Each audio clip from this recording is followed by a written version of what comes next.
We've heard words of change, how new narratives and new perceptions of the world are possible. Right now, we'll complete this biodiverse environment of changemakers with our next guest, National Geographic queer photographer and environmental engineer from the Philippines. Last, but certainly not least, Gab Mejia. Please join me on stage.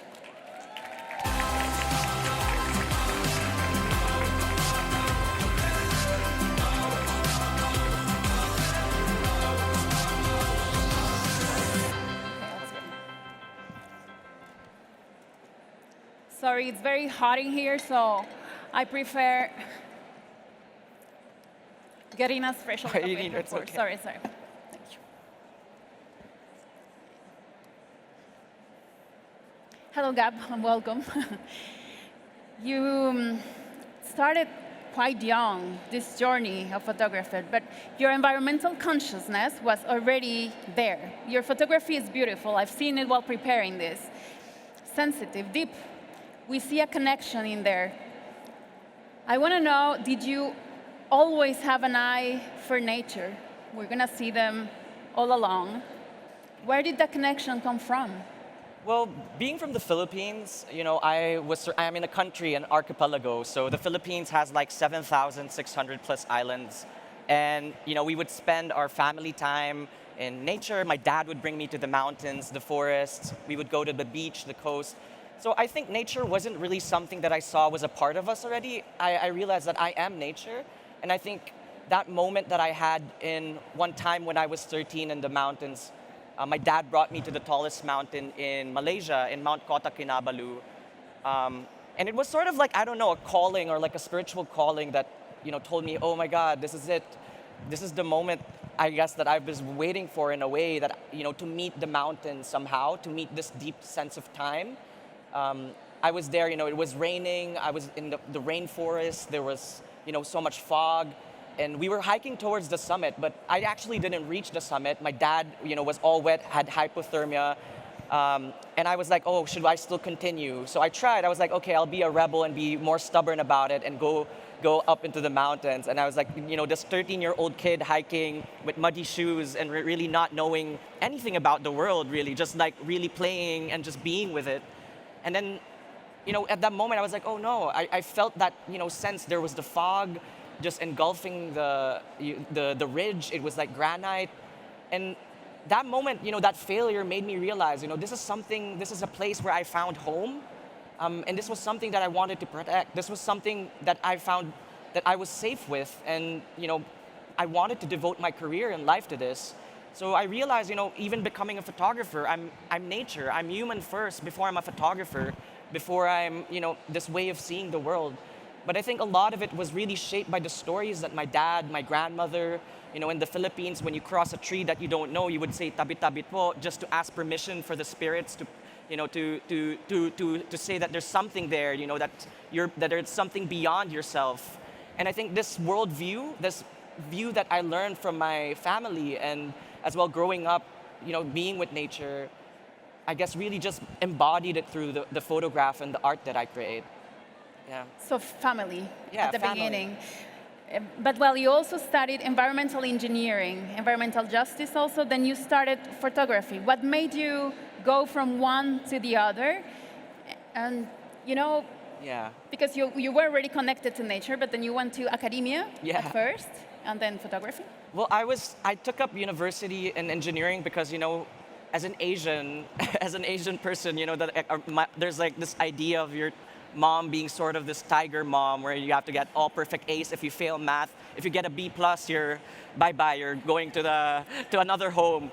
But I think that pressure, I learned a lot from it actually, because I realized, going to university, I also wanted to develop my passion. It just made me realize what I actually wanted to do more. I mean, environmental engineering, studying in the university, I would take my time to actually go out of the class, cut classes, hike the mountain every weekend, go to a beach with some friends, and just really, weave this idea of science. Because I've also felt like sometimes we think in polarized terms or in binaries, wherein science and art are somewhat, different fields or the different parts of the spectrum. But in reality, it's all story. I feel like the scientific method is also a story. It has, your subjects, your characters. It has a narrative. You have like the rising slope. You have your experimentation and all of that, and you have a conclusion or your result. Basically, in the end of the film, sort of the moral of the story, or when you read a book. So I've always felt like science and art were just somewhat all, kind of coinciding in the idea or the language of storytelling. So I never really saw it as different, but I think environmental engineering really helped push my art further in a way that it could be credible. Working as a journalist, working in wetlands, stories about wetlands, biodiversity, documenting the climate crisis, I need to learn the facts as well. But my role as an artist is how can I communicate these facts to people who need to listen to them, to governments, to platforms, to media, international organizations. So I think it wasn't really sort of a different thing, but really just a weaving of these two different parts of the point. And when is it that you tell yourself, I am a photographer, after you had been studying environmental engineer? Is there a moment that made you realize it, and why, why did you come to that? I think there's not one singular moment, but if there's one photo, this photo actually I took of the Philippine eagle. So this is one of the largest endangered raptors in the entire planet, and it's found in the region of the Philippines. And there was this moment when I was taking a photo of this Philippine eagle, when I just saw its blue, brazen, and bold eyes just staring at me. And I was like, oh my God, like, how in the world, like, this beautiful creature that feels timeless, that feels like from a different time and age, still exists today. And it's here in our home, in the forests in the Philippines. And, that I felt that connection, that there was something really, really powerful to be able to show the beauty of the planet, to show the beauty of biodiversity, the things that we have and the things that we hold to lose amidst the ecological crisis that we're facing. So I realized photography was this way for me to push for that, to advocate for the, animals like the Philippine eagle who may not have the voice to fight for their homes, to find the language and be able to share this language and communicate this language. So yeah, like photography was really this medium for me, this vessel for me of how I can, bring out the soul of the things that we've forgotten or the things that we, not really care to understand or take notice of. So you had this picture, and then how did your journey as a photographer evolve? How was it that you became a National Geographic explorer? Yeah. Well, I became a National Geographic explorer. Luckily, I was working through a project in wetlands. And it's the largest inland wetland. So if you had a time to actually walk around, there's an exhibit that we're having here called The Guardians of the Marsh. And these are the long-form story that I was working with in National Geographic. And it's documenting the climate crisis in this largest inland wetland. And this is Ate Marites Babanto. She's an indigenous woman leader who have been protecting and stewarding the marshlands for centuries. Their community, or Agusanon, means actually to flow. They're living, being with water. Their ideas and philosophies are with water and fluidity. But amidst the beauty of the wetlands, there's a lot of issues happening, like palm oil plantations, mining companies draining the wetlands, peatlands. And I was going there for about 2 years, documenting this story, really covering and investigating the issues that are happening in these places in the Philippines. Because sadly also the Philippines is one of the deadliest countries for environmental defenders in Asia, according to Global Witness. And it's a challenge. We don't get to hear these stories. So having conservation stories, having environmental stories is really not the hot topic or the mainstream thing that we see in the entertainment industry or the platforms that we see in media. But yeah, I think being a National Geographic explorer, this was sort of the journey towards that. How can I utilize photography and these larger platforms and media to be able to communicate the issues that we're dealing locally? And you're very attached to the term of retelling stories, reshaping narratives. How are you working to do that, and why that need? You could be an adventure photographer, and yeah. You've gone for advocacy storytelling with your art, right? For biodiversity. Yeah. Well, I felt like just taking photos of beautiful things doesn't really, as much as it's a balm and showing beautiful things, I feel that there's a certain artifice to it. And I wanted to really dig in deeper, sort of this archaeological way of seeing, like I didn't really want to go to just the surface of things, but really to go underneath and the root of the issues that we're dealing with. And I think stories, one of the issues in the Philippines is actually the danger of one story, the danger of this colonial story that was propagated to us by the Spanish-American colonization period. We lived 300 years in a church and 100 years in Hollywood, and that actually shaped us. That shaped our country, that shaped the way we saw ourselves, how we see ourselves, how we exoticize ourselves. And I felt like stories actually have this power to be able to change the way we see ourselves, how we can change the narrative of how we see each other, of how we see the world and how we see beauty or different concepts of nature, of biodiversity. So I felt like my way of trying to reshaping and reimagining these narratives is to confront these narratives at the same multitude of bearing witness to the truth, is to actually apply more stories. I believe that there are more other stories out there, and the things that we just usually see in media or platforms on Instagram is just the artifice of things. But like real stories come from elders, from ancestors, from leaders, indigenous leaders who are at the front lines of these places. And I think that was really sort of my way of like, how can I, as a photographer, be able to challenge the dominant narratives that are being predisposed to us? Because it's like, colonial states may have gaslighted us to believing certain things about nature, about how we see ourselves. And storytelling is this powerful tool. The imagination is a powerful tool and solution as well to use it as a creative force to be able to upend this and uproot this and like find that soil, find that root where it's diseased. Yeah. We understand, and you've said lots of words that really touched me deep. I'll come back to that in a little while. First, I want to ask you, because I think it's related, you define yourself as a queer photographer. I would love to hear a little bit about how you relate queerness and biodiversity. Please tell us about it. I think, nature is inherently queer. We are made to believe that the world operates in binaries, light and dark, masculine and feminine. But one thing I learned actually, I was working on this project for about 2 years, and they're the babaylans, or in the Philippines, they're called the shamans. They're indigenous women and queer shamans. And in the Filipino language, in Tagalog, we actually don't have gender pronouns. So pre-colonial views, we already had sort of a gender fluid identities. And the babaylan, which is the shaman, is a role that is multidisciplinary. It's queer. Some are healers, some are visionaries, some are astrologists, some are dancers, pastors of oral traditions. And I felt like, queerness was something Filipino, that this was something that I don't want, like, for example, the identity politics of the Western world to affect us. Like, I'm not this LGBTQIA, but like sort of this like queer, the idea of what queerness is. And then relating it to biodiversity, like ecology is queer inherently. Like I feel like we anthropomorphize a lot of the things that we see in nature.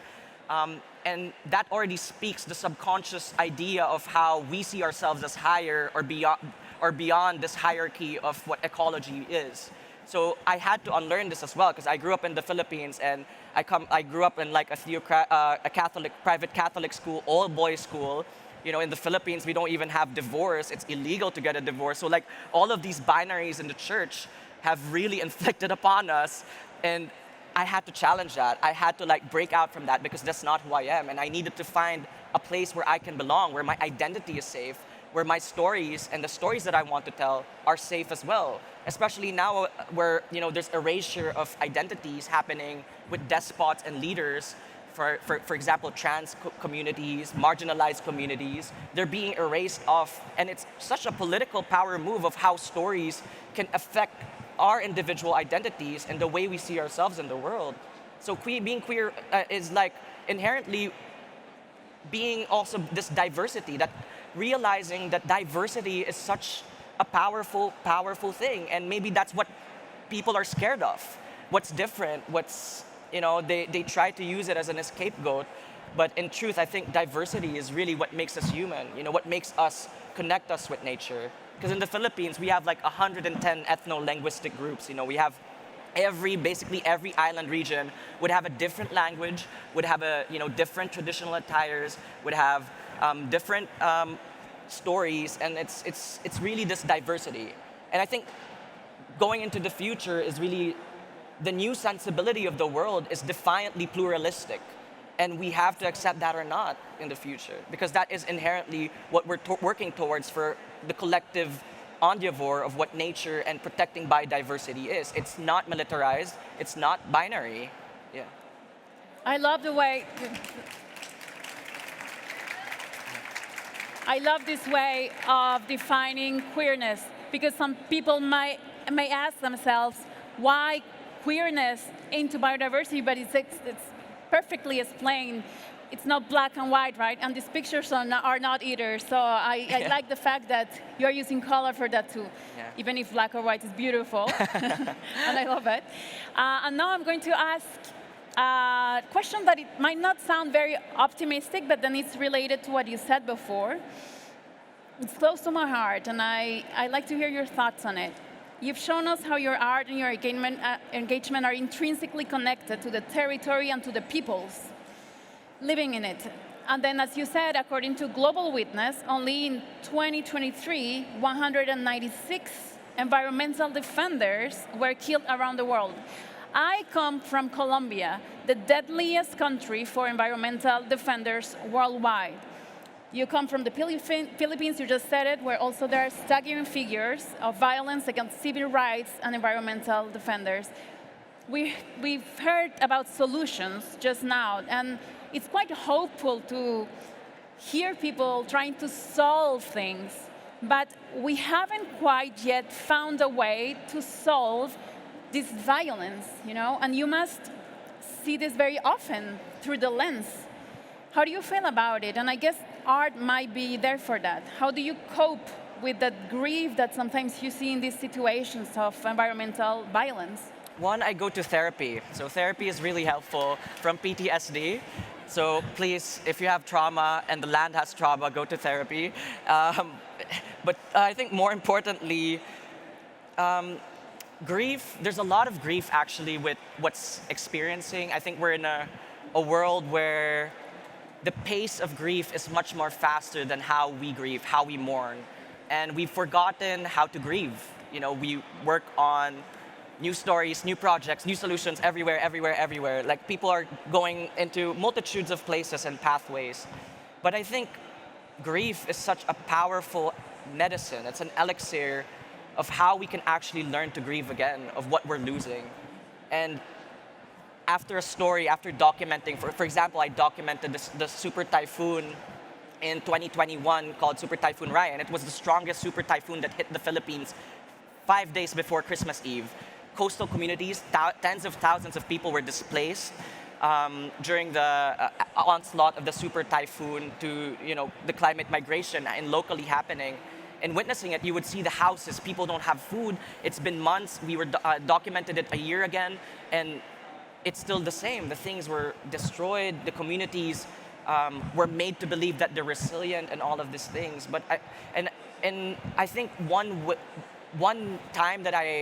way that I really coped with it is that realizing that this shared struggle, this burden that we're having, is just that, I guess, affirmations to oneself that we're not alone. I think for you, being in Colombia, as much as there's this violence and suppression happening with the environmental defenders, that's a struggle we also share in the Philippines, even though we're continents away. And what I always just think that maybe, as much as the world is so far apart or different, or no matter how vast that we see it, and how small that we make of it, there's really that power of co-creation, the power of being able to realize that we're not alone in the shared struggle, the shared grief that we're dealing here in ecology, in the climate crisis.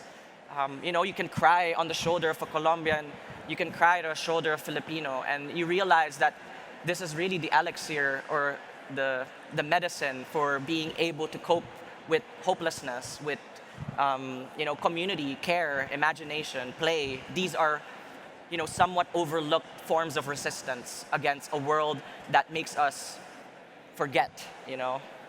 It's funny to think that this kind of words of common grief actually gives us hope at this moment, but it's beautiful in the way you put it. We're gonna end like that. Thank you very much, Gab. We'll end this conversation here, and thank you for opening to us today and taking us through your story. These are beautiful pictures, so we invite you to go to the gallery that's just around. Please, you all, Gab Mejia. Thank you so much. Thank you very much. Thank you, Jimena. Thank you, Gab. It was beautiful.